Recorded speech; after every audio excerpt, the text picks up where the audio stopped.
जय जय गौरचंद्र महामहेश्वर जय नित्यानंद प्रिय नित्य कलेवर जय श्री गोविंद द्वारपालकेर नाथ जीव प्रति कर प्रभु शुभ दृष्टिपात जय जय जगन्नाथ पुत्र विप्रराज जय हो तोर जत श्री भक्त समाज जय जय कृपा सिंधु कमल लोचन हेन कृपा कर तोर जशे रघुमान हेनुमते नवद्वीपे श्री गौर सुंदर रात्रि दिन विद्यारसे नाहि अवसर যতই দুষ্টু বলো আর যাই বলো আমার নিমাই কিন্তু পড়াশোনা ছাড়া আর কিছু জানে না। নিশিদিন পড়াশোনা, দাদা নাই বাবা নাই, শুধু মা আর নিমাই আর পড়াশোনা। একটু বড় হয়েছে নিমাই, 15-16 বয়স হবে। শুধু পড়েন না, পড়াতেও আরম্ভ করেছেন। ছেলেরা পড়তে আসে, এত ভালো ছেলে না, ভালো ছাত্র, তার কাছে অন্য ছাত্ররা পড়তে আসে। মোটামুটি মনে করো টোল খুলেই বসেছেন, পড়াচ্ছেন। পক্ষ প্রতিপক্ষ প্রভু করেন সদায়, আসিয়া বৈশেন গঙ্গা দাসের সভায়। গঙ্গাদাস পণ্ডিত পড়ান, কিন্তু অনেক ছাত্রদেরকে দায়িত্ব দেন নিমাই, নিমাই তুমি পড়িয়ে দাও, ভালো ছেলে তুমি পড়াও। সবাই অনেক বই নিয়ে বসেন পড়তে, নিমাই সকলকে নিয়ে পড়ান। কিন্তু মুরারিগুপ্ত নিমাইয়ের কাছে পড়তে যান না। কি করে যাবেন বলো? নিমাই থেকে বয়সে 12 বছরের বড় মুরারিগুপ্ত। ওদের কত ছোট নিমাই, নিমাইয়ের যদি তখন 16 হয়, তার থেকে 12 যোগ করো মুরারিগুপ্তের বয়স। তো মুরারিগুপ্ত নিমাইয়ের কাছে পড়তে যান, যার জন্য নিমাই এবার মুরারিগুপ্তকে চিমটি দিয়ে কথা বলেন। যখন বসেন নিমাই, দেখতে তো আহামরি, কি রূপের ছটা, যোগবট্ট ছন্দে বস্ত্র করিয়া বন্ধন, পাটপাট করে কাপড় পরা, বৈশেন সবার মাঝে করি বিরাসন। বসছেন নিমাই, মনে মনে ভাবো 16 বছরের একটা ছেলে, যেমন লম্বা তেমনি ফর্সা, তেমনি থাক থাক দিগল দিগল চাচর চুল, লম্বা নাক, বড় বড় চোখ, ঠোঁট লাল, লম্বা মুখের গড়ন, মুখটা লম্বা, চওড়া কাঁধ, সিংহস্কন্ধং মধুর মধুরং স্মর স্পন্দ স্মন্তং।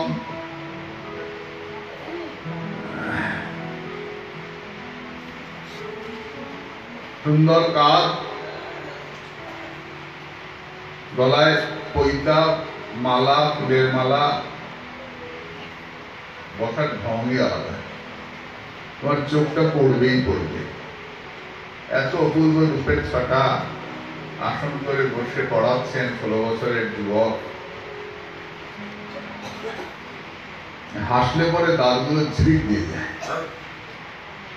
মুক্তা বসানো, এত সুন্দর দেখতে। বলতে কে ফোন নাম্বার না চেয়ে পারে, হোয়াটসঅ্যাপ থেকে রাইতেই লাগে দেখলে। কিরকম রূপের ছটা, কোথায় লাগে তোদের 6 প্যাক 8 প্যাক, সব প্যান্ট প্যান্ট। ওইরকম রূপ আর ওইরকম শরীরটা যেন মাখন মাখা।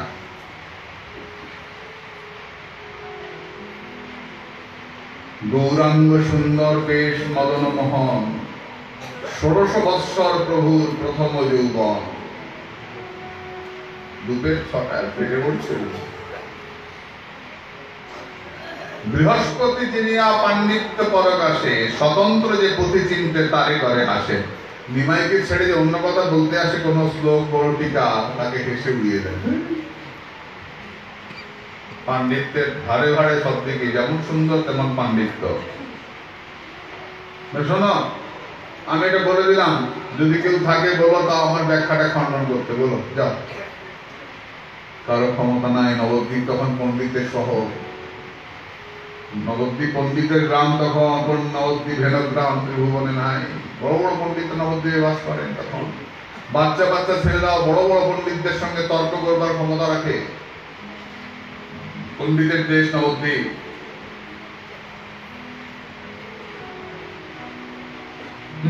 সন্ধি জানে না, আমার সঙ্গে তর্ক করতে এসছে। এর খোঁচা দেন কাকে? মুরারি গুপ্তকে।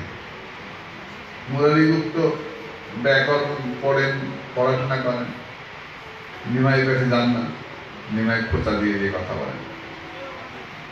মুরারি গুপ্ত কিছু বলেন না, নিমাই বাচ্চা ছেলে মনে করি এসে উড়িয়ে দেন।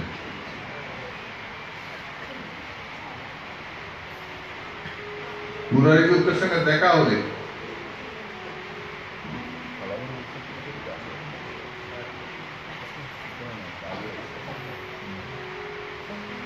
এখন তুমি ভাই বড় হয়েছেন,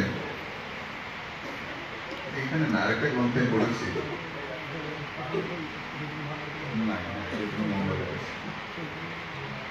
এর আগে একটা ঘটনা আছে, এটা চেতনা ভাবকে নাই।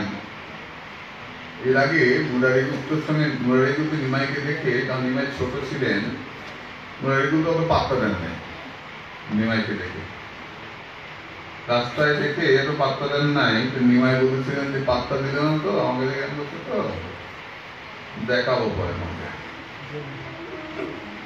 মুরারি গুপ্ত তো ওইটুকু বাচ্চা আমার কি দেখাবে? এটা আগের কথা, এটা এই গ্রন্থে নাই, অন্য গ্রন্থে আছে। মুরারি গুপ্ত দুপুরবেলা খেতে বসছেন, এই সময় ল্যাংটা নিমাই গিয়ে হাজির। ছোট্ট নিমাই, ল্যাংটা ফর্সা টুকটুকে। মুরারি গুপ্ত এখানে এসছে, আস্তে আস্তে একদম পাতের সামনে এসে বলছেন, কি করো, খাও? হ্যাঁ খাই। চুপ করে পায়ের সামনে দাঁড়ালেন, থালা ভর্তি ঘি রয়েছে। আরে আরে কি করে, আরে কি করে, বলতে বলতে ঘি করা টেস। মুরারি চুপতে ওই ঘটনা মনে আছে। হ্যাঁ, থালা ভরিয়া মোটামুটি আছে।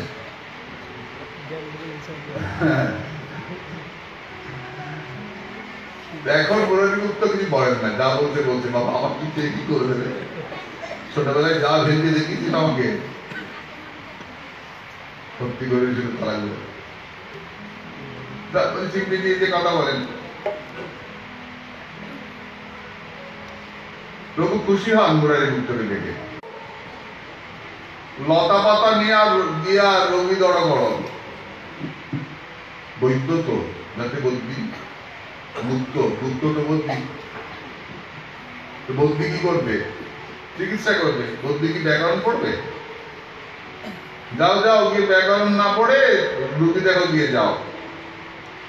ব্যাকরণ শাস্ত্র এই বিষমের অবধি, কফ পিত্ত অজীর্ণ ব্যবস্থা নাহি অতি। এর মধ্যে কফ সরাবার কিছু নাই, ব্যাকরণে কফ সরাবার নিয়ম লেখা নাই। যাও কফ সরাও দিয়ে যাও।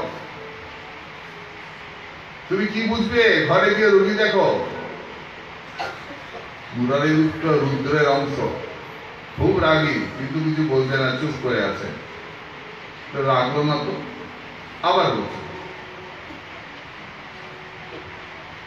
মুরারি গুপ্ত বলছেন যে এই যে বামুনের ছাল, তুমি যে বড় বড় কথা বলছো, তুমি কোন প্রশ্নটা করে আমাকে উত্তর পাও নাই শুনি? বড় বড় কথা বলছো, বামুনগিরি দেখাচ্ছ, সূত্র ব্যক্তি পাঁজি টিকা যত হেন করো, আমার জিজ্ঞাসিয়া কি না পাইলা উত্তর? জিজ্ঞেস করে না, আর বলে কিছু জানেন। তুমি ব্রাহ্মণ ঠাকুরটাই তোমায় কিছু বলছি না, বামুনের ছেলে বলে কথাবার্তা একটু বড় বেশি বেশি বলছো তুমি। আচ্ছা আচ্ছা, আজকে কি পড়েছো ব্যাখ্যা করো। মুরারি গুপ্ত মহাপ্রভু আরেকটা অর্থ করছেন, নিমাই। মুরারি গুপ্ত আরেকটা অর্থ করছেন, তিনি আরেকটা অর্থ করছেন। কেউ কাউকে হারাতে পারছেন না, দুজনেই পণ্ডিত, ব্যাখ্যা করে চলেছেন। প্রভু গিয়ে মুরারিগুপ্তকে স্পর্শ করেছে। যেই মাত্র স্পর্শ করা মুরারিগুপ্ত আনন্দে, সারা শরীর আনন্দের শিহরণ ফেলে যায়। এমন স্পর্শ তো আর কারো হয় না। প্রসাদ পান। মুকুন্দ সঞ্জয় বলে এক ভক্ত, তিনি বড় লোক ছিলেন, তার ছেলেকে নিমাই পড়ান। বিরাট চণ্ডী মণ্ডপের মধ্যে পড়াতে বসেন, সেখানে টোল খুলে বসছেন নিমাই। অনেক ছাত্র সেখানে পড়তে যায়, বিদ্যা শিক্ষা হয়। প্রভু কহে, সন্ধিকার্য জ্ঞান নাহি যার, কলিযুগে ভট্টাচার্য পদবী তাহার। সন্ধি করতে পারে না, সে হয় ভট্টাচার্য। ভট্টাচার্য মানে কি বলছিলাম কালকে? ভট্ট মানে পণ্ডিত। পণ্ডিতদের মধ্যে যিনি আচার্য, শ্রেষ্ঠ পণ্ডিত, তিনি হচ্ছেন ভট্টাচার্য। মেধর আসিস নাকি রে? ভট্টাচার্য না, ভট্টাচার্য, ভট্টানাং আচার্য। আর ব্যানার্জি, ব্যানার্জি কি? বন্দ্যোপাধ্যায়। এটা ব্যানার্জি সংক্ষেপ হয়েছে। বন্দ্যোপাধ্যায় কি? বন্দনীয় উপাধ্যায়। উপাধ্যায় মানে পণ্ডিত, যে পণ্ডিতকে সবাই রেসপেক্ট করে, সম্মান করে, সে হচ্ছে বন্দনীয় উপাধ্যায়, বন্দ্যোপাধ্যায়। অর্থ আছে তো, অর্থ থেকে বিভিন্ন কারণে একটা উপাধি তৈরি হয়। মুখোপাধ্যায়, মুখ্যোপাধ্যায়, চট্টোপাধ্যায়, চট্টগ্রামের উপাধ্যায়। চট্টগ্রামে একটি ব্রাহ্মণ সমাজ ছিলেন, তাদের চট্টোপাধ্যায় চ্যাটার্জি। গঙ্গোপাধ্যায়, গঙ্গা তীরে যেমন ব্রাহ্মণরা বাস করতেন, তাদের গঙ্গোপাধ্যায়, গাঙ্গুলি। এরকম করে তৈরি হয়েছে তো ভট্টাচার্য, ভট্টানাং আচার্য। পণ্ডিতদের মধ্যেও যিনি শ্রেষ্ঠ পণ্ডিত, সন্ধি কার্য করতে পারে না, ভট্টাচার্য নাম এসেছে। প্রভু এমনি করে বলেন, হেনজন দেখি ফাঁকি বলুক আমার, তবে জানি ভট্ট মিশ্র পদবী তাহার। এই মতো বৈকুণ্ঠ নায়ক বিদ্যারসে, ক্রীড়া করে চিনিতে না পারে কোন দাসে। কিছুমাত্র দেখিয়াই পুত্রের যৌবন, বিবাহের কার্য মনে চিনতে অনুক্ষণ। আই মনে মনে ভাবছেন এবার বিয়েটা দিলে হয়, 16 বছর হয়ে গেছে বয়স। তখন 16 ছিল, এখন তো মনে করিস না, কিন্তু চাকরি বাচ্চা কিছু হয় না। তখন 16 বছর হয়ে গেছে, এখন বিয়ের ব্যবস্থা করলে হয়।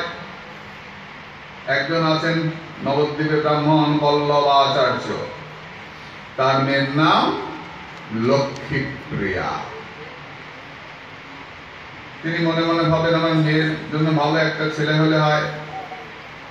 এমন সময় লক্ষ্মীপ্রিয়া গেছে গঙ্গা স্নানে, আমার নিমাইও গিয়ে হাজির সেইখানে। লক্ষ্মী থাকলে নারায়ণ থাকবেন, এটাই তো স্বাভাবিক। শিব থাকলে পার্বতী থাকবেন, এটাই তো স্বাভাবিক। হর গৌরী, লক্ষ্মী পার্বতী, লক্ষ্মী নারায়ণ। ও মা, ওইখানে গিয়ে লক্ষ্মীকে দেখে নিমাইয়ের সে কি হাসি, হাসি দেখে লক্ষ্মীও তো ব্যাস হয়ে গেল। দুজন দুজনকে চিনেছেন। মহাপ্রভুর চরিত্রে কিন্তু একটা বড় গুণ, নিমাই কিন্তু কখনোই পরস্ত্রীর প্রতি সম্ভাষণ করেন না, কিন্তু দেখাতে পারবে না। নিমাই পরের স্ত্রীর সঙ্গে গল্প করেছেন, পরস্ত্রীর সঙ্গে হাসি মস্করা করেছেন, ঠাট্টা মজা করেছেন, মহাপ্রভুর চরিত্রে দেখাতে পারবে না। চরিত্রবান পুরুষ। দুষ্টুমি করেছেন বাচ্চা মেয়েদের সঙ্গে, শিবলিঙ্গ নিয়ে ওই খেয়ে নিয়েছেন, অপ্রার দুইজনে ছোটবেলা বাল্য লীলায়। কিন্তু মহাপ্রভুর যৌবন লীলায় মহাপ্রভু কখনো কোনো পরস্ত্রীর সঙ্গে, কোনো মেয়ের সঙ্গে কোন রকম হাস্য পরিহাস করেছেন, মহাপ্রভুর চরিত্রে দেখাতে পারবে না, নাই। গৌর চরিত্রের বৈশিষ্ট্য এটা। কিন্তু লক্ষ্মীপ্রিয়া তো তার নিজজন, সেই লক্ষ্মীপ্রিয়াকে দেখে প্রভু মিষ্টি মুচকি হাসলেন। সেই সময় একজন ঘটক, তার নাম বনমালী আচার্য, তিনি গিয়ে সচিমাকে প্রণাম করে বললেন, ছেলে তো বড় হলো, এবার বিয়ের ব্যবস্থা করো মা। ওই বল্লভাচার্যের মেয়ে লক্ষ্মীপ্রিয়া বড় মিষ্টি মেয়ে, যদি বলো তুমি, আমি সম্বন্ধ করতে পারি। সচিমা বললেন, এত বাচ্চা ছেলে, বাবা নাই, পড়াশোনা করুক, আরেকটু বয়স হোক, এখন মাত্র 16, এখন কি দিয়ে দেবো, আরেকটু বয়স হোক তারপর দেবো। বনমালী আচার্য দুঃখিত অন্তরে ফিরে যাচ্ছেন, মনটা খারাপ। পথে চলতে চলতে নিমাইয়ের সঙ্গে দেখা। কাকা কই গেছিলাম? এই তো তোমার বাড়ি গেছিলাম, তোমার মাকে বললাম, তোমার মা কি বললো? মায়ের বললো যে এখন তুমি ছোট বড় হও, তারপরে পড়াশোনা করছে। তখন তো নিমাইয়ের রূপের ছটা একেবারে ঘর আলো, ছেলে সুন্দর ছেলে, আর লম্বায় আমাদের হাতে প্রায় 7.5 ফুট, ভাবতে পারো আমাদের হিসাবে কতগুলো নিমাই লম্বা। 16 বছর তো বেশ উঠে গেছেন, অনেকটা 6 ফুটের কাছাকাছি লম্বা। আর ওই রূপের ছটা।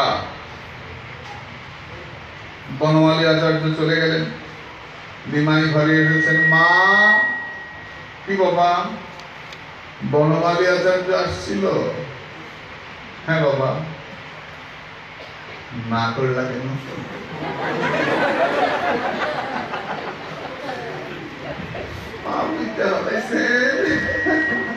ওরা রেডি, একটা কথা না করলা কেন?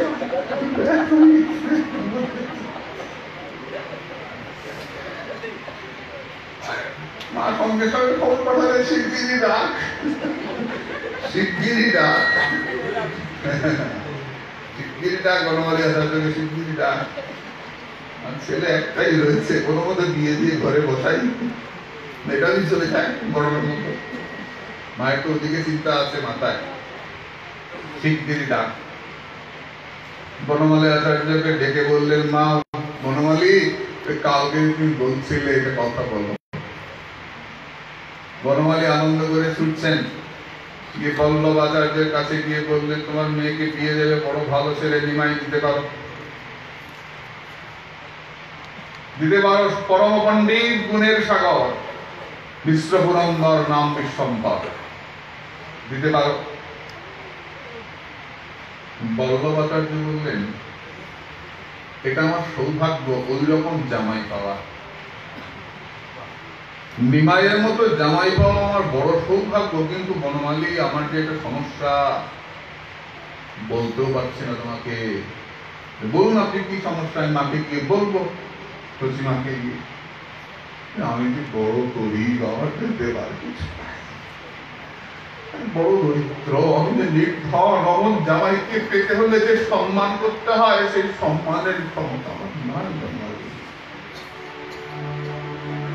তুমি গিয়ে সরস্বতী মাতাকে বলো, আমি মেয়ের বিয়ে দিতে পারি যদি 5টা হর্তকে নিয়ে আমি আমার মেয়েকে গ্রহণ করি, 5টা হর্ত নিতে পারি। স্বয়ং লক্ষ্মীপতির কি অপূর্ব লীলা, নরলীলা তো। এরই যা যা হওয়ার দরকার তাই তাই। কৃষ্ণের যতেক খেলা, সর্বোত্তম নরলীলা, নরবধূ তাহার সব। প্রভু তো নরলীলা করতে এসছেন, 5টা অর্থ দিল। যখন গিয়ে বললেন,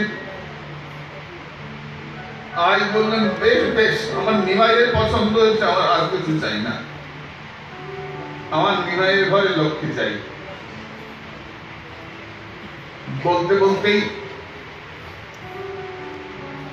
সকলে গিয়ে অধিবাসের আয়োজন করলেন। অধিবাস, শুভ কর্মের প্রধান অধিবাস করতে হয়। অধিবাসের আগে বৃদ্ধির শ্রাদ্ধাদি করতে হয়, অধিবাসের পরে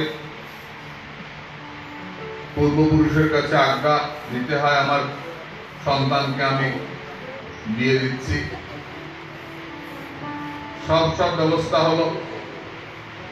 অধিবাস লগ্ন করিলেন শুভ দিনে, নৃত্য গীত নানা বাদ্য বায় নটগণে, চতুর্দিকে বিপ্রগণ করে বিদধ্বনি, মধ্যে চন্দ্র সম বসিলেন দ্বিজমণি, ঈশ্বরের গন্ধমাল্য দিয়া শুভক্ষণে, অধিবাস করিলেন আপ্ত বিপ্রগণে।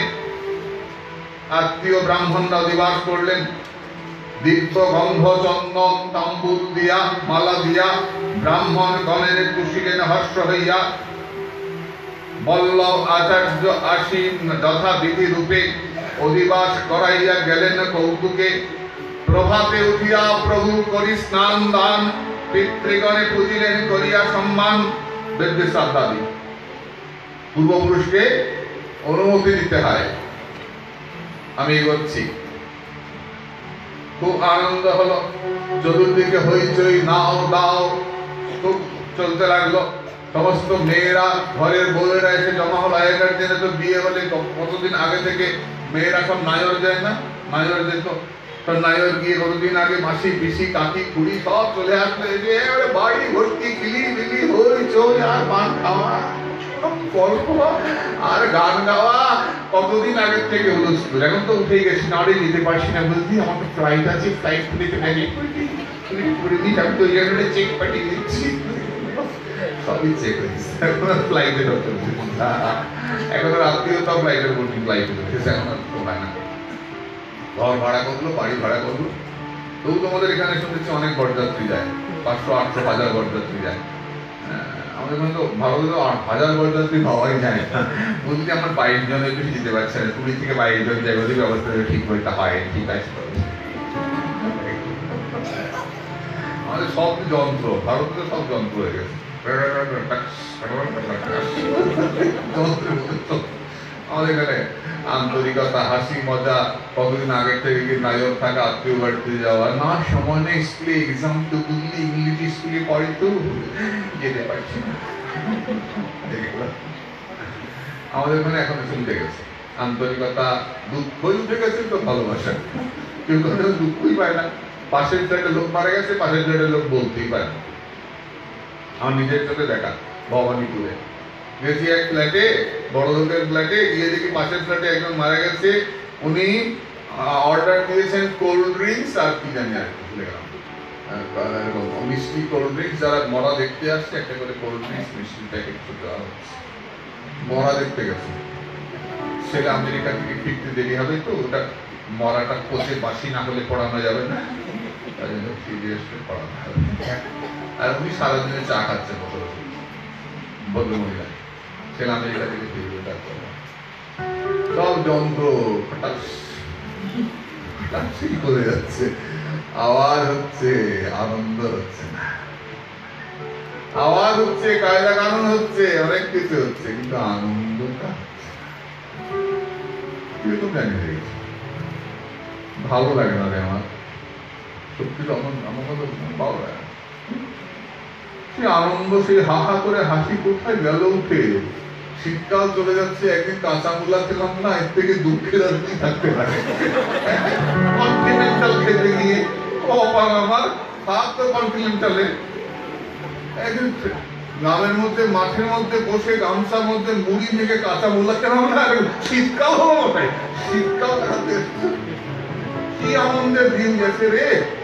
সেই পাতা, সরিষা পাতা না কি পাতা বলে, পাতা দিয়ে মুড়ি মাখিয়ে, আর কাঁচা লঙ্কা, না সবসময় ধনিয়া পাতা খেলাম না, সরিষা পাতা নাকি লাফর পাতা কি এটা বলে, পাতা আছে আর ধীরে ধীরে ধীরে ধীরে পাতা হয়, ওইটা দিয়ে মুড়ি মাখিয়ে, আর শসা টমেটো, আর তাও এমনি টমেটো না, আস্তে আস্তে টমেটোকে পেরেক দিয়ে ফুটে করতাম, ওর মধ্যে লবণ আর কাঁচা মরিচের বীজ দুটাতাম, যদি আস্ত টমেটো হাফ করে খাবার দিয়ে খাওয়া, কিন্তু কি সাল, 5 স্টার ওই সাল হয় না, মাঠের মধ্যে বসে যে সাল পেয়েছি না।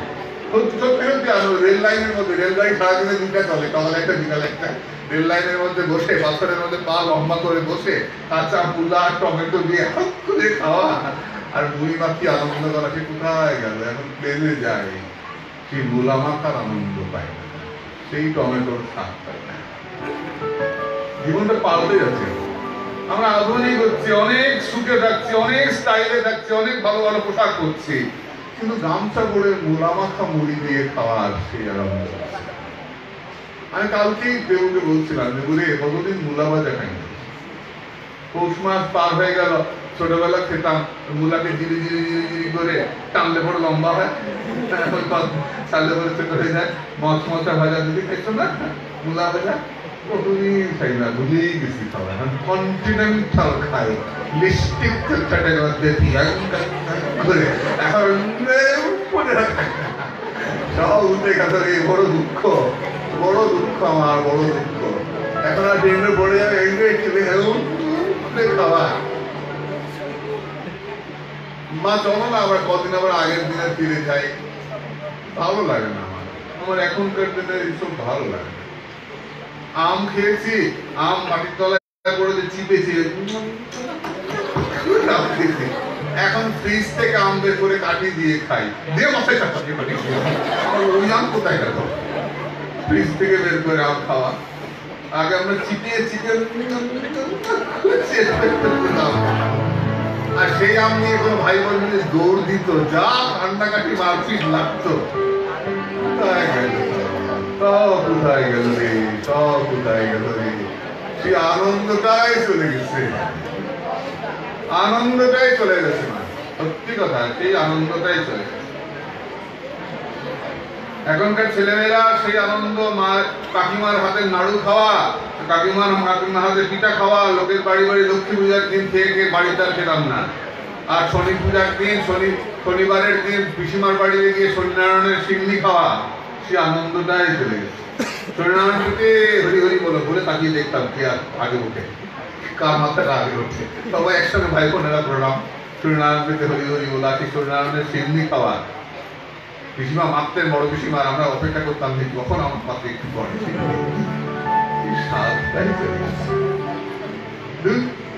আমার ভালো লাগে না, সত্যি কথা বলছি, আমার ভালো লাগে। এসব পড়তে গিয়ে আরো বেশি মাথা খারাপ হয়ে যায়।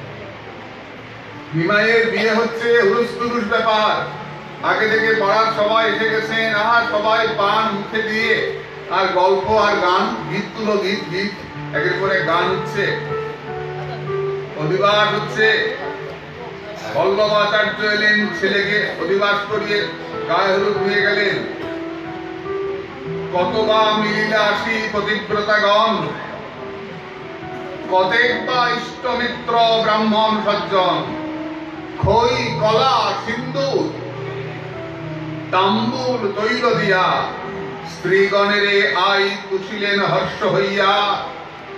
দেবগণ দেববধূগণ নররূপে, প্রভুর বিবাহে আসি আসেন কৌতুকে। বল্লভাচার্য এই মত বিধিক্রমে করিলেন দেববৃত্তি কার্য হর্ষ মনে, যেটা বললাম বৃদ্ধি শ্রাদ্ধ। মনে রাখবেন বাবা, বৃদ্ধি শ্রাদ্ধ কিন্তু আদ্য শ্রাদ্ধ নয়, পারলৌকিক শ্রাদ্ধ নয়। বৃদ্ধি শ্রাদ্ধ হচ্ছে অনুমতি নেওয়া। এবার গোধূলি সময়ে, সন্ধ্যা হব সময়ে, তবে প্রভু শুভক্রমে গোধূলি সময়ে যাত্রা করি আইলেন মিশ্রের আলয়ে। প্রভু আইলেন মাত্র মিশ্র গোষ্ঠী সনে, আনন্দ সাগরে মগ্ন হইলা সভা মনে। সম্ভ্রমে আসন দিয়া যথাবিধি রূপে, জামাতারে বলিলেন পরম কৌতুকে। জামাই এসে গেছে, খুব আনন্দ করে জামাইকে বরণ করে নেওয়া হচ্ছে। সবাই সুন্দর করে সেজে গুজে জামাইকে নিয়ে আসলেন, সব আনন্দ করে এনে জামাইকে বসানো হয়েছে।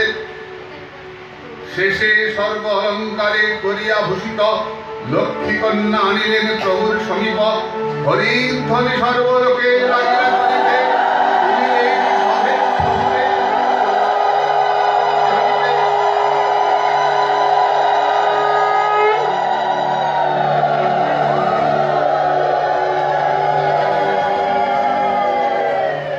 এবার লক্ষ্মী নারায়ণ মুখোমুখি হয়েছেন।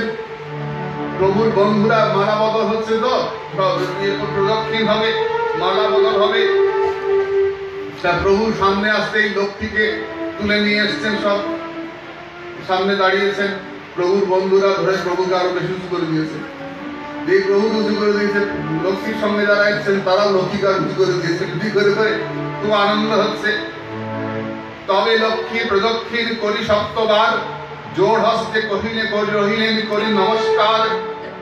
তবে শেষে হইল পুষ্প মালা ফেলা ফেলি, লক্ষ্মী নারায়ণ দোহে মহা কুতূহলী।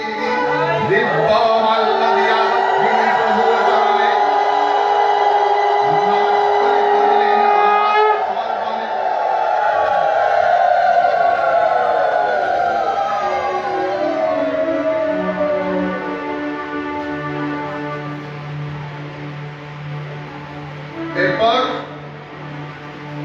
দৃষ্টি। প্রথম দেখা, হেনমতে শ্রী মুখ চন্দ্রিকা করি রসে, বসিলেন প্রভু লক্ষ্মী করি বাম পাশে। প্রথম বয়স প্রভু জিনিয়া মগন, বাম পাশে লক্ষ্মী বসিলেন শোভক্ষণ। কি শোভা কি সুখ সে হইল মিশ্র ঘরে, কোন জন তাহা বর্ণিবারে শক্তি ধরে। সর্বদিকে মহা জয় জয় ধ্বনি শুনি,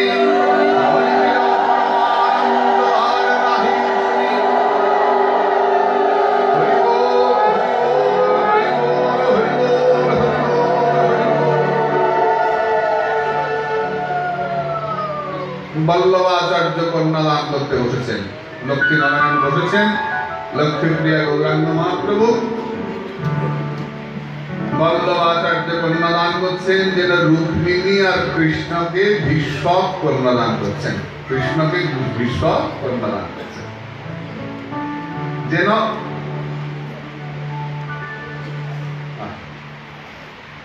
হেন পাদপদ্মে পদ্ম দিলা বিপ্রবর, বস্ত্রমাল্য চন্দনে ভূষিলা কোলে বল। যথা বিধি রূপে কন্যা পরিসমর্পণ, আনন্দ সাগরে মগ্ন হইলা ব্রাহ্মণ। কন্যা সম্প্রদান অত্যন্ত পুণ্যের কাজ। কিভাবে করবে? যথা বিধি রূপে, শাস্ত্র যেমন বলেছেন সেই রকম করবেন। শাস্ত্র অনুযায়ী আমাদের জন্য যে শাস্ত্র, স্মৃতি শাস্ত্র, বৈষ্ণবদের শাস্ত্র হরিভক্তি বিলাস, কিন্তু হরিভক্তি বিলাস স্মৃতিকে অস্বীকার করেন নাই। অনেকেই বৈষ্ণবদের স্বতন্ত্র শাস্ত্র আছে বলে চিৎকার করেন। বৈষ্ণবদের স্বতন্ত্র শাস্ত্র হরিভক্তি বিলাস আছে বটে, কিন্তু সেটা স্মৃতিকে অতিক্রম করে নাই। স্মৃতি শাস্ত্রকে মানার পরে কিছু বিশেষ বিধান আছে, সেটা হরিভক্তি বিলাস সমর্থন করেছেন। যেমন স্মৃতি শাস্ত্রে আছে স্বর্গ কামনা, হরিভক্তি বিলাস বললেন স্বর্গ কামনা নয়, আমাদের বৃন্দাবন কামনা।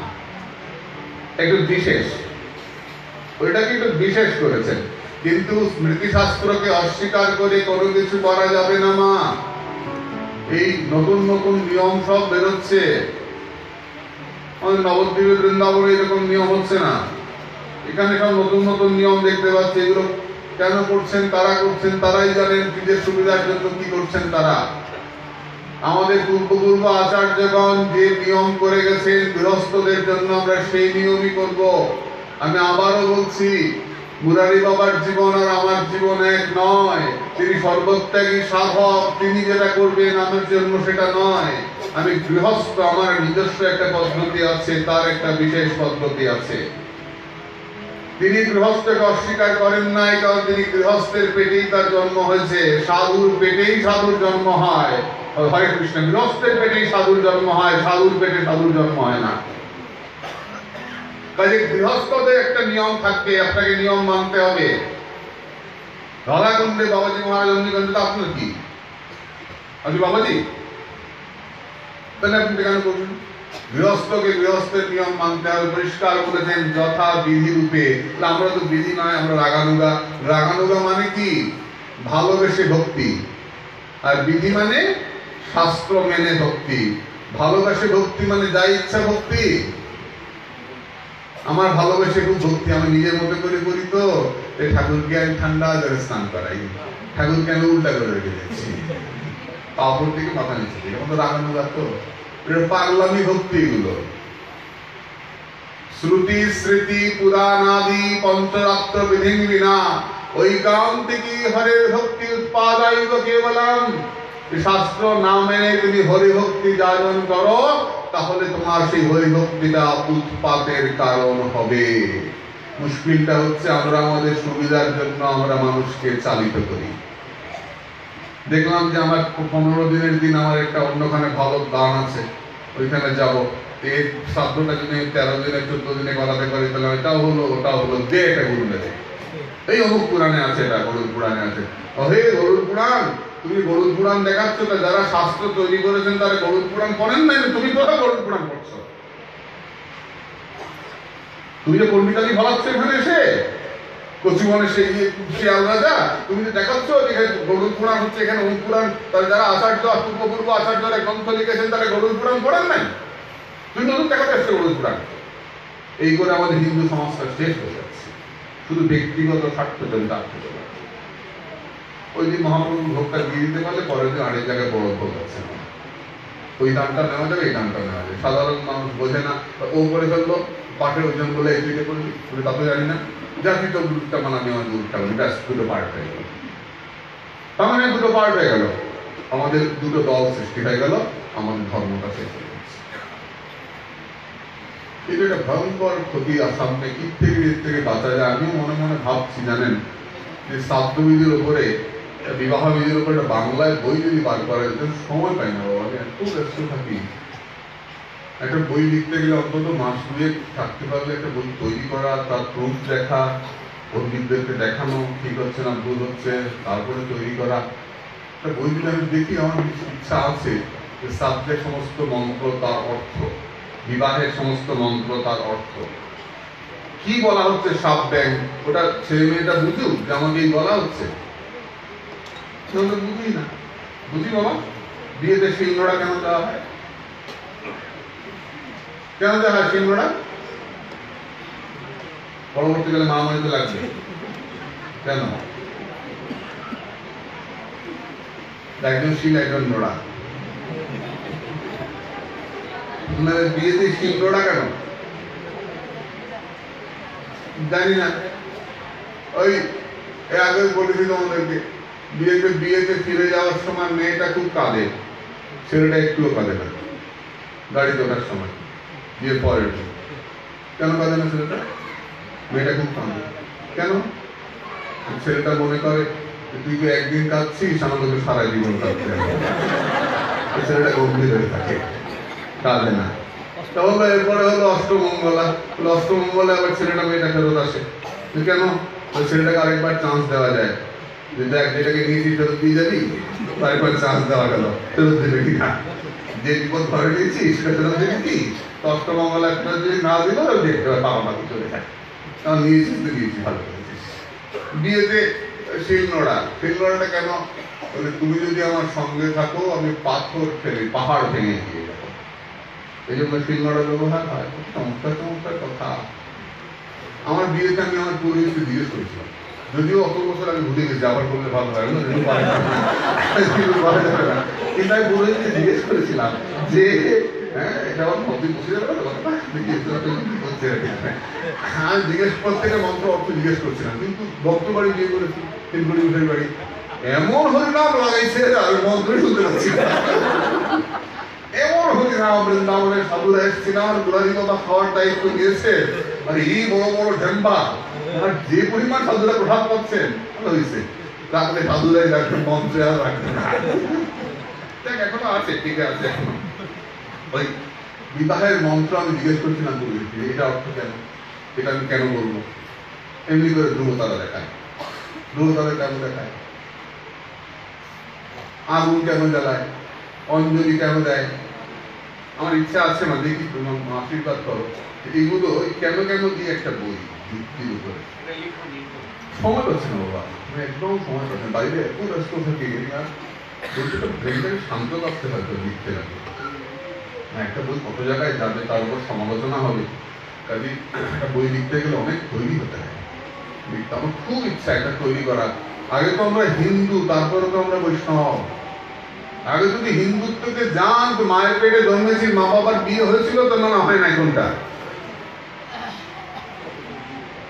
তো বিয়ের পরে তো তোমার মতো বৈষ্ণব জন্মেছে, বড় বৈষ্ণব তুমি, পুরাণ দেখাচ্ছ।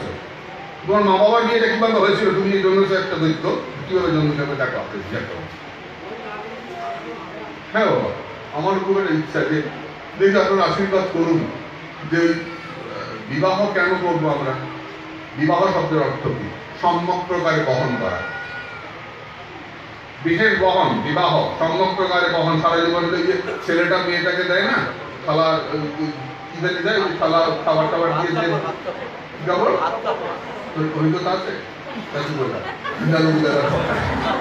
ওই যে দেয় হাতে দিয়ে বলে তোমার দায়িত্ব আমি নিলাম। আমি যদি বলি নাই মা খুব রেগে গেছে, বললি না আমি নেবো না, দায়িত্ব তো বলি কি করবো। যাই হোক কথা বলে ভালো না বলা। তা আমার আপনারা আশীর্বাদ করুন যে একটা আমার ইচ্ছা আছে, শ্রাদ্ধ কেন করবো, পৈতা কেন হবে, পৈতা কোন কোন বর্ণে হতে পারে, কেন পৈতা হলো দড়িয়ে একটা গলায় রাখলে কি আর না রাখলে কি, তো কি মর্যাদা। আমাদের যে দশবিধ সংস্কার একেবারে মায়ের পেট থেকে তো আরম্ভ হয় সংস্কার, স্নান থেকে মায়ের পেট থেকে বিয়ে পর্যন্ত 10টা পর স্টেপ আমাদের জীবনে পার হতে হয়, দশবিধ সংস্কার। এই দশবিধ সংস্কার কেন হিন্দু সমাজে? একটা বই খুব ভালো বেরিয়েছে, 12 মাসে 13 পার্বণ, যেটা বাংলা ইন্ডিয়ায় গেলে আপনারা নিয়ে আসবেন, ভারতে গেলে ভারত সেবাশ্রম থেকে বেরিয়েছে, স্বামী যুক্তানন্দের লেখা, 12 মাসে 13 পার্বণ। বইটা ভারতে গেলে আনবেন, যারা পড়বেন পড়েননি পড়বেন, খুব সুন্দর লিখেছেন যে মায়েদের যে এত পার্বণ আমাদের আছে না 12 মাসে 13 পার্বণ, এগুলো কেন? সবটাই কি শুধু বুঝুম বাজুম, শুধু ঠাট্টা মস্করা হাসি মজা খাওয়া, আর পেছনে কোনো অন্য চিন্তা আছে, চমৎকার চিন্তা আছে? কোন চিন্তার উপর থেকে কি কি পার্বণ তৈরি হয়েছে? এক জায়গাতে তো তৈরি হয়, কিছু ত্রিপুরা থেকে এসছে, কিছু আসাম থেকে এসছে, কিছু বাংলা থেকে, বাঙালি জরুর থেকে ছড়িয়ে আছে, বিভিন্ন কালচার বিভিন্ন জায়গা থেকে এসে মিশে মিশে বেশ বড় একটা পার্বণ তৈরি হয়েছে, 12 মাসে 13 পার্বণ। বইগুলো আনবেন বাবা, আপনার কৃপা করে মা আনবেন, পড়বেন, নিজের ছেলে মেয়েদেরকে বিশেষ করে পড়াবেন। এগুলো যদিও আমাদের উঠে গেছে পার্বণ, তবুও কিছু তো আছে, কিছু না হলেও কিছু তো আছে। যাই হোক, আমরা অগ্রসর হই। কি হলে জানো, এই নিমাই এবং মা লক্ষ্মী প্রিয়া তারা পাশাপাশি বসেছেন, যথা বিধি রূপে কন্যা করি সমর্পণ, আনন্দ সাগরে মগ্ন হইলা ব্রাহ্মণ। কন্যা সম্প্রদান করলে কথায় আছে হাত শুদ্ধ হয়, যতক্ষণ কন্যা সম্প্রদান না হয় হাত শুদ্ধ হয় না। ব্রাহ্মণ কন্যা সম্প্রদান করলে তবে যত কিছু কুল ব্যবহার আছে, পতিব্রতা করিলেন, পতিব্রতা গলে তাহা করিলেন পাশে। এবার মেয়েদের আছে না অনেক, ঘুরে বেড়াতে দেখানো, দরজা আটকে দেওয়া, বিছানা তোলা, গালে কালি লিখে লাগিয়ে দেওয়া, এইরকম আছে, এগুলো লোকাচার। এগুলো করলেও কি, না করলেও কি। আলতা করা, পায়ে হেঁটে হেঁটে যাওয়া, কলসি কাঠে দেওয়া, পিছন দিকে ছড়িয়ে দেওয়া। তবে একটা জিনিস খুব খারাপ, এটা পারলে বন্ধ করবেন, সেটা হচ্ছে ওই বিয়েতে ফিরে যাওয়ার সময় মায়ের আঁচলে ধান দিয়ে যাওয়া, চাল চাল, তাই না? এটা করবেন না, এগুলো ভয়ঙ্কর একটা করুণ পরিস্থিতি সৃষ্টি হয়েছে। আরে মায়ের ঋণ কি শোধ হয় নাকি? চাল কাটা দিয়ে মায়ের মন্ত্রণাই তো দিয়ে, এটা একটা করুণ পরিস্থিতি সৃষ্টি করে। এগুলো ভালো না, ভীষণ কষ্ট হয়, মা বাবার বুকটা ফেটে যায় এই সময়। বাচ্চাটা ওই বাড়িতে বড় হয়েছে, কত হাসি খেলা মজা, কত অভিমান, কত রাগ, কত দুঃখ, কত দুষ্টুমি, সব কিছু ছেড়ে চিরকালের মতো চলে যাচ্ছে, আর মায়ের ঋণটা শোধ করে দিয়ে যাচ্ছে। আমার ভালো লাগে, এটা কোনো শাস্ত্রে নাই কোথাও, লোকাচার আছে, মেয়েদের আচরণ আছে না, আছে। এগুলো কিছু কিছু আমাদের একটু বাড়াবাড়ি আছে। কোমরে কলসি দিয়ে তার করিয়ে রাখা, বলতে কতক্ষণ কলসি বইতে পারে, এগুলো অনেকটা র্যাগিং ব্যাপার। কলেজে যেমন র্যাগিং করে, অনেকটা ওই সিস্টেম। এগুলো কিছু কিছু আমাদের বাড়াবাড়ি আছে। জয় গুরু। এবার লক্ষ্মীনারায়ণ দোলায় চড়ে বসেছেন, লক্ষ্মীর সহিত প্রভু চড়িয়া দোলায়, আইসেন দেখিতে সকল লোকধায়, গন্ধমাল্য অলঙ্কার মুকুট চন্দন, কজ্জলে উজ্জ্বল ওই লক্ষ্মী নারায়ণ, সর্বে লোক দেখি মাত্র ধন্য ধন্য বলে, বিশেষে স্ত্রীগণ অতি পড়িলেন ভোলে। এমন সুন্দর জামাই দেখে মেয়েদের তো অবস্থা রাধে রাধে। কতকাল এ বা ভাগ্যবতী হর গৌরী, নিষ্কপটে সেবিলেন কত ভক্তি করি, অল্প ভাগ্যে কন্যার কে হেন স্বামী মিলে, এই হর গৌরী হেন বুঝি কেহ বলে। কেহ বলে ইন্দ্র, শচী, রতি, মদন, কেহ নারী বলে এই লক্ষ্মী নারায়ণ, কোন নারীগণ বলে যেন সীতারাম, দোলায় শোভিয়া আছে অতি অনুপম। আমার লক্ষ্মী জনার্দন চলেছেন, লক্ষ্মী প্রিয়া আর নিমাই চলেছেন। এই মতন নারীগণে নানা রূপে বলেন নারীগণে। মেয়েদের মধ্যে আলোচনা বেশি না, পিসপিসানি বেশি। নারীগণে শুভ দৃষ্টে ধবে দেখে লক্ষ্মী নারায়ণে হেনমতে নৃত্যগীত বাদ্য কোলাহলে নিজ গৃহে প্রভু আইলেন সন্ধ্যাকালে। তবে শশীদেবী বিপ্র পত্নীগণ লইয়া পুত্রবধূ ঘরে আনিলেন হর্ষ হইয়া। বিপ্র আদি যত জাতি নট বাজনিয়া সভারে তুষিলেন ধন বস্ত্র বাক্য দিয়া। যে শুনায় প্রভুর বিবাহ পূর্ণ কথা তাহার সংসার বন্ধ না হয় সর্বথা। প্রভু পাশে লক্ষ্মী হইলেন বিদ্যমান শচী গৃহ হইল পরম জ্যোতির্ময় ধাম। লক্ষ্মী নারায়ণ সাক্ষাৎ এসে বসেছেন জ্যোতির্ময় ধাম বৈকুণ্ঠপুরী। মা দেখছেন এক অপূর্ব জ্যোতি ঘরে বাইরে। কখনো দেখছেন নিমাইয়ের পাশে একটা আগুনের শিখা, একটা অগ্নিশিখা। আবার ভালো করে দেখতে যাচ্ছেন, দেখতে পাচ্ছেন না। কখনো পদ্ম ফুলের গন্ধ, সাক্ষাৎ লক্ষ্মী তো, সাক্ষাৎ লক্ষ্মী এসেছেন। কখনো পদ্ম ফুলের গন্ধ, ভাবছেন মনে মনে কি কারণ, এই মেয়ের মধ্যে কি সাক্ষাৎ লক্ষ্মী রয়েছে। পদ্মগন্ধ দেখছি, জ্যোতি দেখতে পাচ্ছি। আর আগের মতো এখন দরিদ্রতাও নাই, অত দুঃখ নাই, এখন আর সেরকম কষ্ট নাই। ইহা প্রত্যেকে আসছে, প্রচুর খাবার দাবার ঘরে আপনাদেরকে চলে আসছে, সব দিয়ে যাচ্ছে লোকে। আগের মতো আর সংসারে কষ্ট নাই। মনে হয় লক্ষ্মী এসে গেছে, মনে হয় ঘরে লক্ষ্মী এসে গেছে। এই মতো নানা কথা আই কহে, ব্যক্ত হইয়াও প্রভু ব্যক্ত নাহি হহে। ঈশ্বরের ইচ্ছা বুঝিবার সত্যিকার কিরূপে করেন কোন কালের বিহার। অপূর্ব দেখতে লাগছে। আজ অনুলম্বিত ভুজ কমল নয়ন, অধরে তাম্বুল দিব্য পাশ পরিধান। সর্বদায় পরিহাস মূর্তি বিদ্যা বলে, সহস্র পড়ুয়া সঙ্গে চলে প্রভু চলে। সর্বনবদ্বীপে ভ্রমে ত্রিভুবনপতি, পুস্তকের রূপে করে প্রিয়া সরস্বতী। নবদ্বীপে হেন নাহি পণ্ডিতের নাম, যে পণ্ডিত নবদ্বীপে ছড়িয়ে পড়ল। নিমাইয়ের সামনে দাঁড়াবার কোনো পণ্ডিত নাই, একমাত্র গুরুদেব গঙ্গাদাস ছাড়া। গঙ্গাদাস পণ্ডিতকে গুরুদেবকে খুব সম্মান করেন নিমাই। আচার্য তো খুব সম্মান করেন। আর ভগবান নিজে যদি আচরণ করে না শেখান, তার লোকে শিখবে কোত্থেকে। আমার ভগবান কৃষ্ণ, তিনি শান্তিপুরী মুনিকে কত সম্মান করেছেন, করেছেন না? কেমন করে গুরু সেবা করতে হয়। যখন কৃষ্ণ চলে আসছেন, তখন গুরুদেবের স্ত্রী, শান্তিপুরী মুনির স্ত্রী, তিনি বলছেন, বাবা রে, তুই তো অনেক কিছু করলি, তো আমার যে ছেলেটা মারা গেছে ছেলেটাকে আনতে পারিস? ভগবান কৃষ্ণ শান্তিপুরী মুনির স্ত্রীর কথা শুনে, গুরু মায়ের কথা শুনে তার মৃত পুত্রকে ফেরত নিয়ে এসেছিলেন। গুরুদেব আশীর্বাদ করেছিলেন, যাও হে বীর, তোমরা ঘরে যাও, তোমাদের কীর্তি বামস্তু পাবনি, তোমাদের কীর্তি অক্ষয় হোক। তেমনি আমার নিমাইও তার গুরুদেবকে খুব সম্মান করেন, কারণ শ্রী গুরু চরণের রতি সেই সে উত্তম গতি, যে প্রসাদে দূরে সর্ব আশা। শ্রী গুরু চরণে যার নিষ্ঠা থাকবে, সে যে গৌর গোবিন্দ চরণে পৌঁছাবে, তাতে কোনো সন্দেহ নাই। গুরুমুখ পদ্মবাক্য হৃদয় করি, মহাঐক্য আর না করিহ মনে আস। গুরুদেব বলেছেন। তাই নিমাই গুরুকে খুব মানেন। সবাই বলে কি দৈন্য দেখো, এত পণ্ডিত, তবু গুরুর প্রতি কি নিষ্ঠা, গুরুকে অসম্মান করে না। আমি গুরুর থেকে বেশি জানি না, এত পণ্ডিত, তার এত দৈন্য, ধন্য ধন্য। পাষণ্ডী দেখে যেন যম বিদ্যমান, প্রকৃতি মেয়েরা দেখে যেন মদন সমান, পণ্ডিত দেখে যেন বৃহস্পতি। যার যেন মতি, যার যেমন মন, সে নিমাইকে তাই দেখে। কিন্তু বৈষ্ণবদের মনে একটা দুঃখ, কেন এত পাণ্ডিত্য নিমাইয়ের,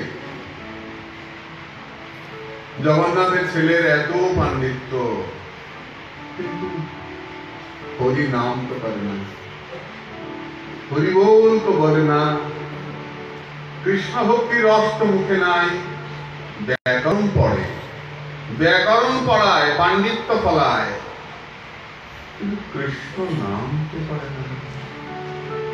বৈষ্ণবের তো যার যেটা চাহিদা, পৃথিবীতে আপন আপন স্থানে টানে। যারা বৈষ্ণব তারা মনে করেন সবই ভালো, কৃষ্ণ নাম করলে ভালো হচ্ছে। একজন বৈষ্ণবকে যদি আপনি সব দিয়ে বলেন সবকিছু পাবে, বাড়ি গাড়ি সম্পত্তি, কিন্তু হরি নাম করতে পারবে না, কি হবে? বৈষ্ণব থাকবেন না। ওদের বাড়ি গাড়িতে দ্বন্দ্ববোধ থাকলো, আমার হরিনাম নাই, এদের কি করতে থাকবো? দুর্বল জীবন। হরিভক্ত কি হরিনাম ছাড়া থাকতে পারে রে? যেখানে হরি কথা নাই সেখানে হরিভক্ত থাকতে পারে না। হেন দিব্য শরীরে না হয় কৃষ্ণের রস, কি করিব বিদ্যায় হইলে কালবশ। প্রভুকে কেউ চিনতে পারে না। নিমাইকে দেখে কেউ কেউ বলে, নিমাই এই রূপের ছটা তোমার, ব্রাহ্মণের ঘরে জন্ম, এত বিদ্যা তোমার, আর সময়টা নষ্ট করছে হরিভজন না করে। কেউ নিমাইকে চিনতে পারে না। চতুর্দিক হইতে লোক নবদ্বীপে যায়, নবদ্বীপে পড়িলে সে বিদ্যারস পায়। চট্টগ্রাম নিবাসী অনেক কথায় পরের বৈষ্ণব সব রহেন গঙ্গায়। চট্টগ্রামের ভক্ত এখনো নবদ্বীপে, চট্টগ্রামের বহু বৈষ্ণব থাকে। নবদ্বীপ প্রাচীন মায়াপুরে এখনো চট্টগ্রামের বহু বৈষ্ণব বাস করেন, অনেক অনেক একদম ত্যাগী বৈষ্ণবরা নবদ্বীপ বাস করেন। চট্টগ্রাম তো ভক্তের জায়গা, কুণ্ডলীকের জায়গা, তো ভক্তের জায়গা চট্টগ্রাম। সেখান থেকে সবাই যান, সবাই জন্মিয়ে আসেন প্রভুর আজ্ঞায়, সবাই বিরক্ত কৃষ্ণ ভক্ত সর্বথায়। অন্য অন্য মিলি সবে পড়িয়া শুনিয়া, করেন গোবিন্দ চর্চা নিভৃতে বসিয়া।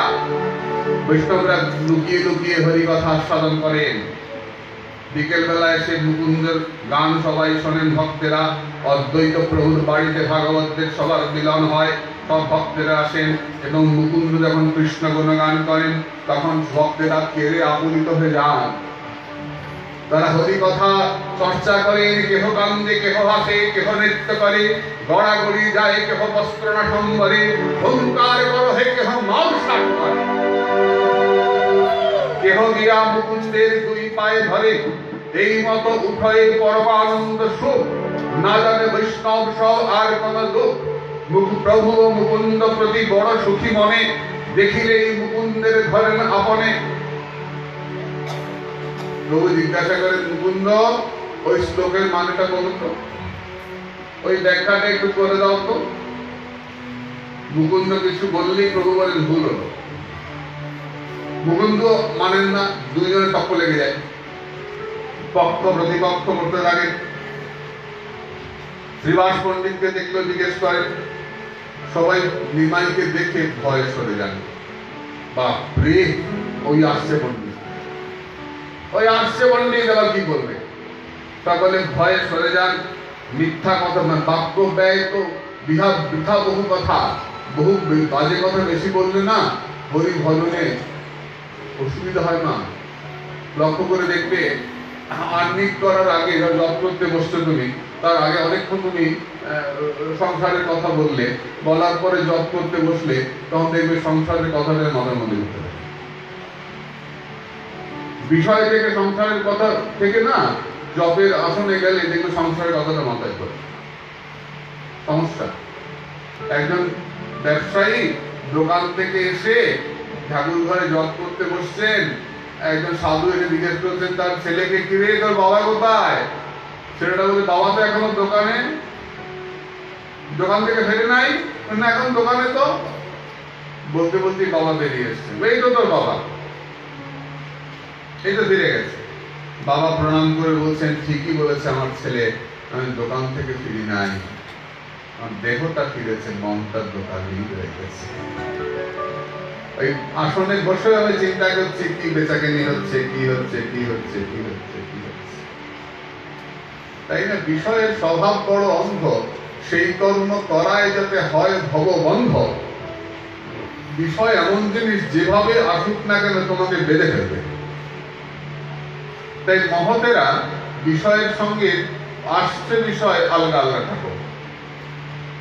যেমন জলের মধ্যে পদ্মপাতা থাকে, পদ্মপাতায় জল থাকে না, তেমনি সাধু মহাত্মারা বিষয় থাকলেও বিষয় নিয়ে মাথা ঘামান না, যা হচ্ছে হচ্ছে। আমার উদ্দেশ্য শুধু হরি ভজন করা। এটা একদিনে হবে না মা, এটা অভ্যাস। অভ্যাস, আসনে বসা অভ্যাস করা। বেশি বাজে কথা সাধুরা বলেন না। প্রভুকে দেখে সরে যান, কৃষ্ণ কথা শুনিতেই সবে ভালোবাসে, ফাঁকি বিনু প্রভু কৃষ্ণ কথা না জিজ্ঞাসে, রাজপথ দিয়া প্রভু আইসে একদিন। ছাত্রদের সঙ্গে নিমাই চলেছে, ওই সুন্দর ছেলে নিমাই। দূর থেকে মুকুন্দ আসছেন গঙ্গা স্নান করবার জন্য। প্রভুকে দেখেই মুকুন্দ একটা গলির মধ্যে ঢুকে পড়েছে, আড়ে চলে গেছে। প্রভু গোবিন্দকে জিজ্ঞেস করছেন, আরে এ বেটা মুড়ে পালাইল দেখি, পালাইল কেন? অন্য কোনো কাজ আছে, তার জন্য চলে গেল। না না, জানি কেন পালালো। আমি তো বহির্মুখ, কৃষ্ণ কথা বলি না, তাই আমার মুখ দেখবে না। আমার মুখ দেখবে না বলে চলে গেল। ও বৈষ্ণব তো, আর আমি তো ব্যাকরণ পড়াই, কৃষ্ণ কথা বলি না, তাই আমাকে দেখে পালিয়ে গেল। প্রভু বলে, আরে বেটা কতদিন থাকো, পলাইলে কোথা মোর এড়াইবে পাকো। হাসি বলে, প্রভু আগে পড়ো কতদিন, তবে সে দেখিব মোর বৈষ্ণবের চিন। এমত বৈষ্ণব মই হইব সংসারে, অজ ভব আসিবে আমার দুয়ারে। দেখাবো ভজন কাকে বলে। আর কটা দিন পড়াই দাঁড়া, তারপর দেখাবো ভজন কাকে বলে। শুনো ভাই সবেই আমার বচন, বৈষ্ণব হইব মুই সর্ববিলক্ষণ। আমার দেখিয়া এলে যে সব পালায়, তাহারাও যেন মোর গুণ কীর্তি গায়। এতে বলিয়া প্রভু চলিলা হাসিতে, ঘরে গেল নিজ শিষ্য বর্গের সহিতে। হেনমতে ভক্তগণ নদিয়ায় বসে, সকল নদিয়া মত্ত ধনপুত্র রসে। শুনিলেই কীর্তন করহে পরিহাস, কেহ বলে সবে পেট পুরিবার আস। পেট পালবার জন্য সবে এসছে কীর্তন করতে। কেহ বলে জ্ঞান যোগ এড়িয়া বিচার, উদ্ধবের পায়ে নৃত্য করে এখন ব্যবহার। কেহ বলে কতবা পড়িলু ভাগবত, নাচিব কাঁদিব হেন না দেখিল কোন পথ। শ্রীবাস পণ্ডিত চারি ভাই লাগিয়া, নিদ্রা নাই যাই ভাই ভোজন করিয়া। কেউ ঘুমোতে পারি না, এমন কাশির বাড়ি দিয়ে কীর্তন করে, এমন বার তাল বাজায় শ্রীবাস পণ্ডিতেরা। ধীরে ধীরে কৃষ্ণ বলিলে কি পুণ্য নহে, নাচিলে কাঁদিলে ডাক ছাড়িলে কি হয়। এই মতো যত পাপ পাষণ্ডীর গণ, দেখিলেই বৈষ্ণব করেন সংকথন। শুনিয়া বৈষ্ণব সব মহা দুঃখ পায়, কৃষ্ণ বলি সবে কায়ের ঊর্ধ্বরায়। সকলেই কাঁদছেন, কতদিন এই সব দুঃখের হব নাশ, জগতের কৃষ্ণচন্দ্র করহ প্রকাশ। হে প্রভু, এসব প্রভু। সকলে মিলে অদ্বৈতকে গিয়ে বলেন, প্রভু তুমি রক্ষা করো। শুনিয়া অদ্বৈত হয় ক্রোধ অবতার, সংহারিব সব বলি করে অহংকার। আসিতেছে এই মোর প্রভু চক্রধর, দেখিবা কি হয় এই নদিয়া বিপদ। করাইমু কৃষ্ণ সর্বনয়ন গোচর, তবে সে অদ্বৈত নাম কৃষ্ণের কিঙ্কর। আর দিন কত গিয়া থাকো ভাই সব, এথায় দেখিবা সব কৃষ্ণ অনুভব। সকলের মধ্যে শান্ত পায়। প্রভু সীতারাম বলেছেন, অদ্বৈত বলেছেন কৃষ্ণ আসবেন, নবদ্বীপে কৃষ্ণ আসবেন। সীতানাথ বলেছেন, বলতে বলতে ঈশ্বরপুরী এসে হাজির নবদ্বীপে। মাধবেন্দ্রপুরী শিষ্য, তিনি আছেন অদ্বৈত মন্দিরে। অদ্বৈত তার সঙ্গে কথা বলছেন, জিজ্ঞাসা করছেন তুমি কে? ঈশ্বরপুরী বলছেন, আমি ক্ষুদ্রাভাব, আমার নাম ঈশ্বরপুরী, আপনাকে দেখতে এলাম। মুকুন্দ গান গাইতে আরম্ভ করলেন। ঈশ্বরপুরী অজ্ঞান হয়ে মাটিতে পড়ে গেলেন, চোখের জলে বুক ভেসে যায়। অদ্বৈত প্রভু বলে তুলে নিয়েছেন, চোখের জলে বুক ভাসে, পুনঃ পুনঃ বাড়ছে। এইসব প্রেম বিকার রেখে সকলের মনে আনন্দ। সবাই চিনতে পারলেন ইনি ঈশ্বরপুরী মাধবেন্দ্রপুরীর শিষ্য অদ্বৈত প্রভুর গুরু ভাই। ঈশ্বরপুরে এসেছেন, অদ্বৈতের ঘরে একদিন চৈতন্য মহাপ্রভু এসেছেন নিমাই। রাস্তায় ঈশ্বরপুরীর সঙ্গে দেখা গুরু শিষ্যের। নিমাই প্রণাম করলেন। কি সুন্দর দেখতে ছেলেটা। প্রভুর দিকে তাকাচ্ছেন ঈশ্বরপুরী। তোমার কি নাম, কি পড়াও, কোথায় ঘর? সবাই বললেন ইনি নিমাই পণ্ডিত। ও, তুমি নিমাই পণ্ডিত? প্রভু বললেন আমার ঘরে প্রসাদ পান, ভগবানের প্রসাদ। নেমন্ত্রণ করেছে ঈশ্বরপুরীকে খুব আদর করে নিমাই প্রসাদ পাওয়ালেন। সচিমা রান্না করেছেন ঠাকুর মন্দিরে। ঈশ্বরপুরীকে প্রসাদ পাইয়ে হরিকথা বলছেন। দুজনেই ঈশ্বরপুরী কেঁদে আকুল হয়ে গেলেন। প্রভু খুব খুশি হলেন দেখে। গোপীনাথ আচার্যের ঘরে 1 মাস ছিলেন ঈশ্বরপুরী। 1 মাস না কয়েক মাস, মাস কত। প্রভু রোজ ঈশ্বরপুরীর কাছে যান। গদাধর পণ্ডিত যান, তিনিও পরম পণ্ডিত, পরম স্নেহের সুপাত্র। ঈশ্বরপুরী তাকেও স্নেহ করেন। গদাধর পণ্ডিতের লেখা বইয়ের নাম কৃষ্ণ লীলামৃত। সেটা সন্ধ্যেবেলায় ঈশ্বরপুরী শোনেন। প্রভুকে দেখে ঈশ্বরপুরী খুশি, প্রভুও খুশি। বলেন আমি একটা বই লিখেছি, তুমি বইটা দেখে বলবে বইটা খারাপ কি ভালো। প্রভু বলছেন ভক্ত যা বলে সেটাই ভালো। ভক্তের কথায় যে দোষ দেখে সে পাপী। ভক্ত আনন্দ চিত্তে যে হরি কথা বর্ণনা করেন সেটাই ভালো। যেখানে কৃষ্ণের সুখ হয় সেই কথাই ভালো কথা। মূর্খে বলে বিষ্ণায়, বিষ্ণবে বলে ধীর, 2 বাক্য পরিগ্রহ করে কৃষ্ণবীর। বিষ্ণায় বলো আর বিষ্ণবে বলো, ভগবান সেটাই গ্রহণ করেন। তোর বাইরে দোষ আছে কিনা, গুণ আছে কিনা প্রভু লক্ষ্য করেন না। তোর অন্তরে শ্রদ্ধা আছে কিনা, অন্তরে ভালোবাসা আছে কিনা, ভগবানের প্রতি প্রীতি আছে কিনা, এটা প্রভু লক্ষ্য করেন। এই মতো প্রভুর সঙ্গে ঈশ্বরপুরী বিচার করছেন। দুজনেই শাস্ত্র আলোচনা করেন। কোনটা আত্মনেপদী, কোনটা পরস্মৈপদী, কোন ধাতু কি, এসব নিয়ে আলোচনা করেন। ঈশ্বরপুরীর পাণ্ডিত্য দেখে প্রভু খুব আনন্দিত। ঈশ্বরপুরী বিদায় নিলেন, পর্যটন করতে চললেন। ঈশ্বরপুরী মাধবেন্দ্রপুরীর পরম প্রিয় শিষ্য। মাধবেন্দ্রপুরীর শরীরে যত সাধন ছিল তিনি ঈশ্বরপুরীকে দান করেছিলেন। পাইয়া গুরুর প্রেম, কৃষ্ণের প্রসাদে ভ্রমের ঈশ্বরপুরী অতি নির্বিরোধে। ঈশ্বরপুরী নিমাইয়ের কাছ থেকে বিদায় নিয়ে আনন্দ চিত্তে ঘুরে বেড়াচ্ছেন। শ্রীকৃষ্ণ চৈতন্য নিত্যানন্দ চন্দ্র জান, বৃন্দাবন দাসত ছু পদদেবে গান। এই বলে এই অধ্যায়ে এখানে বিশ্রাম হলো। আমরা আগামীকাল এর পরবর্তী অধ্যায় প্রসঙ্গে, পরবর্তী অধ্যায় বেশ বড়, আমরা আগামীকাল এর পরবর্তী প্রসঙ্গে আস্বাদন করব। নিতাই গৌর সীতানাথ।